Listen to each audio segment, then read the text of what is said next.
Hello everyone, welcome to MS study Guru. So आज की इस वीडियो में असिस्टेंट प्रोफेसर के इंटरव्यू के टिप्स बताने वाली हूँ। असल में बहुत सारे लर्नर्स के ना मुझे मैसेजेस कमेंट्स आते रहते हैं कि हमारा इस स्टेट का असिस्टेंट प्रोफेसर का एग्जाम क्लियर हो गया, अब इंटरव्यू देने जाना है, तो टिप्स बताइए।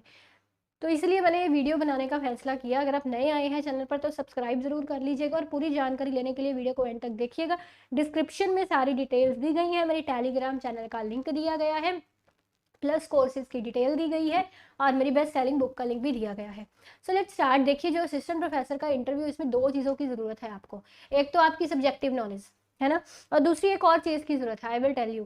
देखिए, सब्जेक्टिव नॉलेज, अब जो तो इकोनॉमिक्स वाले लर्नर्स हैं उनको तो मैं यही कहूँगी, अगर आपने पूरा यूजीसी नेट इकोनॉमिक्स का सिलेबस किया हुआ है कवर, और मेरे प्लस कोर्स से अगर स्पेसिफिकली सारा सिलेबस आपने यूजीसी नेट इकोनॉमिक्स का कवर किया है, तो सब्जेक्टिव नॉलेज की आपको टेंशन लेने की ज़रूरत नहीं है। उससे बाहर से वो कुछ नहीं पूछेंगे, ठीक है। जो आपका नेट इकोनॉमिक्स का सिलेबस है, जो मुझसे आपने पढ़ा हुआ है, उसमें से ही वो चीज़ें पूछेंगे, उसके बाहर से कुछ इर्द गिर्द से नहीं है। बेसिकली आपका नेट इकोनॉमिक्स का सिलेबस इकोनॉमिक्स की सारी इंपॉर्टेंट स्टफ कवर करता है, ठीक है। सो अब जो दूसरी चीज़ है आपकी, चलो सब्जेक्टिव नॉलेज, अब अगर आप इकोनॉमिक्स के नहीं है, किसी और सब्जेक्ट से बिलोंग करते हैं, तो मैं आपको बता देती हूँ, दो चीज़ें ज़रूरी हैं। एक आपके बेसिक कंसेप्ट और दूसरा रिलेशनशिप्स। जैसे वो क्या करते हैं, आपको उन्होंने कोई बेसिक कंसेप्ट पूछा, ठीक है। मान लो उन्होंने आपसे पूछा बैलेंस ऑफ पेमेंट, ठीक है। आपने इलेबोरेट किया बैलेंस ऑफ पेमेंट, आपने बैलेंस ऑफ पेमेंट में कोई वर्ड यूज़ कर दिया था करंट अकाउंट। तो उन्होंने आगे पूछ लिया, अच्छा ये क्या होता है, करंट अकाउंट क्या है, आपने बता दिया, है ना। तो देन दे विल आस्क, अच्छा बताइए फिर इसमें कौन कौन सी आइटम्स होती हैं। आपने उसमें ट्रांसफर पेमेंट्स का जिक्र किया, what is a transfer payment, है ना। तो कहीं ना कहीं वो चीज़ों में रिलेशनशिप बनाने आपको आने चाहिए। कंसेप्ट के आगे concept, relationship, basic concept and the relationships, ये चीज़ें आपकी क्लियर होनी चाहिए अगर आप इकोनॉमिक्स के अलावा किसी दूसरे फील्ड से बिलोंग करते हैं। तो इकोनॉमिक्स का मैंने बता ही दिया आपको कि वो सारा कोर्स अगर आप कर लेते हैं, पढ़ लेते हैं यूजीसी नेट इकोनॉमिक्स का, तो कवर हो जाएगा आपका। अब दूसरी यहाँ पे चीज़ होती है जो सब्जेक्टिव नॉलेज के अलावा है, वो है आपका कॉन्फिडेंस। कॉन्फिडेंस तो ठीक है, कॉन्फिडेंस भी कईयों में होता है। कॉन्फिडेंस के अलावा ना एक और चीज़ बड़ी ज़रूरी है, आपकी वॉइस, आपकी आवाज़। कई बार क्या होता है, इंटरव्यू में बैठ के इतनी धीमी, इतनी धीरे धीरे बोल रहे होते हैं।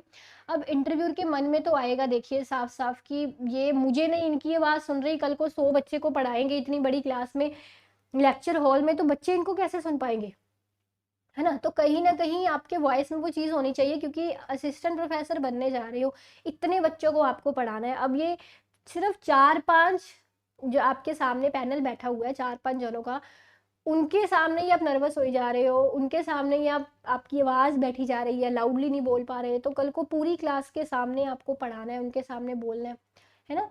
तो वो चीज़ कहीं ना कहीं मायने रखती है। आपकी ये आवाज़ कम से कम, जो आपके सामने पैनल बैठा है उनको अच्छी तरह से लाउडली सुननी चाहिए, ठीक है। और कॉन्फिडेंस तो होना ही चाहिए। देखिए यहाँ पे ना एक चीज़ गलती करते हैं हम लोग, ज़रूरी नहीं है कि जैसे ही आपको अगला बंदा क्वेश्चन पूछ रहा है ना, फटाफट से उसका आंसर दे। फटाफट आंसर देना ज़रूरी नहीं है, थोड़ी देर, मतलब कुछ सेकंड्स का पॉज भी ले सकते हैं।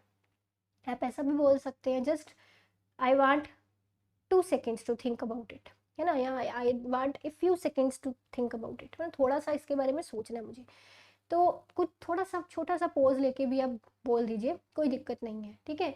तो वो जो आपका इंटरव्यू ले रहे हैं वो आपके दुश्मन नहीं है, वो नहीं चाहते कि आप हारो, आप कुछ बोलो ही ना, है ना। वो ऐसा नहीं चाहते बिल्कुल भी, वो कोऑपरेटिव होते हैं पूरा आपके साथ। तो ऐसा नहीं है, तो इसलिए आपको उनसे डरना नहीं है, और ज़्यादा हड़बड़ाहट में क्वेश्चन सुने बगैर ही फटाफट आंसर देने की जल्दी नहीं करनी, थोड़ी देर सोच लीजिए। तो मुझे पता है कि जब मैं अपना पहला इंटरव्यू देने गई थी ना, अभी तो मैं दूसरी इस लाइन में आ गई हूँ, इस लाइन में सक्सेसफुल हो गई हूँ, बट इससे पहले जब मैं असिस्टेंट प्रोफेसर की जॉब करती थी ना, पहला इंटरव्यू देने गई थी, तो उस टाइम मेरे सामने जो पैनल बैठा हुआ था ना, उसमें सिर्फ एक ही ऐसा मेंबर था जो इकोनॉमिक स्पेशलाइज था। बाकी दूसरे दूसरे किसी और सब्जेक्ट्स में स्पेशलाइज थे, कोई और सब्जेक्ट में, कोई और सब्जेक्ट में, ऐसे। तो मतलब कि उस टाइम पर ना आपका कॉन्फिडेंस इसलिए बहुत ज़रूरी होता है। अब जो सारे तो इकोनॉमिक्स के स्पेशलाइज्ड नहीं होंगे, ज़रूरी नहीं है। तो जो तो इकोनॉमिक्स का स्पेशलाइज्ड है, वो तो समझ पाएगा कि चलो आप चाहे नर्वस होके बोल रहे हो पर चीज़ सही बोल रहे हो, मतलब सही बता रहे हो, चीज़ का कंसेप्ट सही इलेबोरेट कर रहे हो।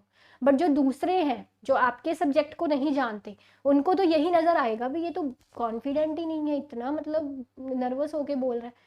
क्योंकि उनको नहीं समझ में आ रहा कि आप जिस क्वेश्चन का आंसर दे रहे हो वो सही है या गलत है, उनका ध्यान सिर्फ आपके कॉन्फिडेंस की तरफ है, आपकी नर्वसनेस की तरफ है। है ना। तो ये चीज़ बहुत ज़रूरी है। तो वो आपका सब्जेक्ट स्पेशलिस्ट इस चीज़ को समझ सकता है कि ठीक है भाई, ये आंसर तो एटलीस्ट सही दे रहा है, बट जो दूसरे फील्ड्स के हैं उनका ध्यान सिर्फ आपके कॉन्फिडेंस की तरफ है कि आप बोल कैसे रहे हो, प्रेजेंट कैसे कर रहे हो अपनी बात को, है ना। उनका ध्यान इस तरफ नहीं है कि आप सही बोल रहे हो या गलत बोल रहे हो, just they are watching your confidence, your face expression, वही चीज़ें वो देख रहे हैं। तो ये चीज़ें बड़ी इंपॉर्टेंस रखती हैं। मतलब जैसे ही आपको इंटरव्यूअर क्वेश्चन पुट कर रहा है ना, थोड़ा सा पोज लेके, एक स्माइल देके और एकदम कॉन्फिडेंट मैनर में उसका आंसर दीजिए। अगर आपको किसी क्वेश्चन का आंसर नहीं आता तो घबराना नहीं है, नर्वस नहीं होना। यू कैन से कि ये कंसेप्ट मैंने नहीं पढ़ा हुआ, या इस कंसेप्ट के बारे में मैं ज़्यादा नहीं जानता, है ना। अपनी मन मर्जी से तुक्के नहीं लगाना। इतने ऐसे कई लोग ऐसे तुक्के लगा लेते हैं उस क्वेश्चन के, जो एकदम ही मतलब इंटरव्यूअर सुन के हंसने लग जाता है कि ये क्या आंसर, क्वेश्चन क्या पूछा और आंसर क्या दे रहा है मुझे, है ना। ऐसे भी तुक्के नहीं लगाने कि अगला बंदा हंसने लग जाए।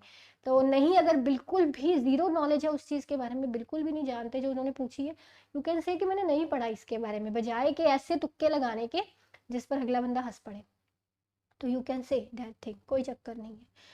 तो वही यही चीज़ है बस मेन। मैंने पहले सब्जेक्टिव नॉलेज बताई, दूसरी चीज़ में आपका कॉन्फिडेंस, आपकी वॉइस, आपका प्रेजेंटेशन, जो आपको नॉलेज आता है उसको एग्जीक्यूट कैसे करना है, दूसरे के सामने प्रेजेंट कैसे करना है, ये चीज़ें बहुत इंपॉर्टेंट रोल प्ले करती हैं।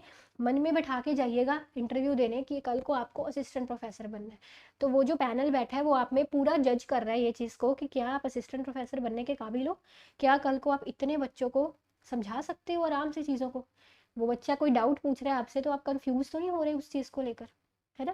तो ये चीज़ें कि पहले ही दिमाग में रख के चीज़ें चलिएगा। यही मुझे आज की वीडियो में आपको जानकारी देनी थी। अच्छी लगी है लाइक शेयर ज़रूर करिएगा। Thank you, take care, bye bye.